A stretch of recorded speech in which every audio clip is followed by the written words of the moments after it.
अंतर्राष्ट्रीय महिला दिवस की सभी साहित्यकारों, रचनाकारों, सभी महिलाओं, सभी को बहुत बहुत बधाई। महिला दिवस उत्सव से आगे की बात। महिला दिवस आता है, फूल दिए जाते हैं, संदेश लिखे जाते हैं, मंचों से कहा जाता है नारी शक्ति है, नारी महान है।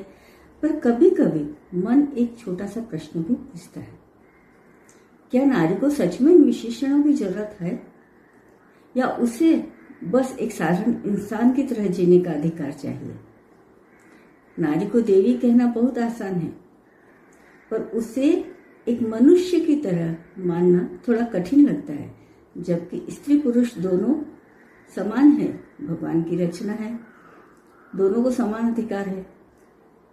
देवी बनने के बाद वह थक नहीं सकती, रो नहीं सकती, शिकायत नहीं कर सकती, और शायद यही कारण है कि उसे बहुत ऊंचा स्थान देकर धीरे धीरे उसके वास्तविक अधिकारों से वंचित कर दिया जाता है। सच तो यह है कि नारी कोई प्रतीक नहीं है, वह जीवन का एक जीवंत अनुभव है। वह भी सपने देखती है, वह भी हारती है, कभी डरती है तो कभी पूरी दुनिया से लड़ने का साहस भी जुटा लेती है। किसी शायर की ये पंक्तियां याद आती है, मैं भी एक इंसान हूँ, मुझको भी जीने दो जरा, मेरे सपनों को भी खुलकर आसमान छूने दो जरा। नारी की सबसे बड़ी पहचान केवल उसकी शक्ति नहीं, उसकी संवेदनशीलता है। वह टूट कर भी जुड़ना जानती है और बिखरते हुए किसी और के जीवन को संभालना भी जानती है। हम सब ने बचपन से एक गीत जरूर सुना है, तू कितनी अच्छी है, तू कितनी भोली है, प्यारी प्यारी है ओ माँ, ओ माँ।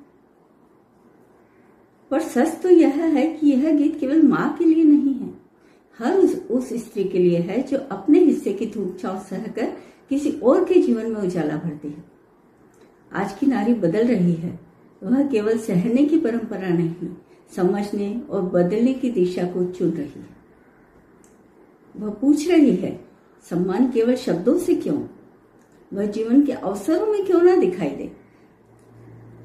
शायद महिला दिवस का असली अर्थ यही है कि हम नारी को किसी ऊंचे आसन पर बैठाकर दूर न कर दें, बल्कि उसे अपने बराबर खड़ा देखें।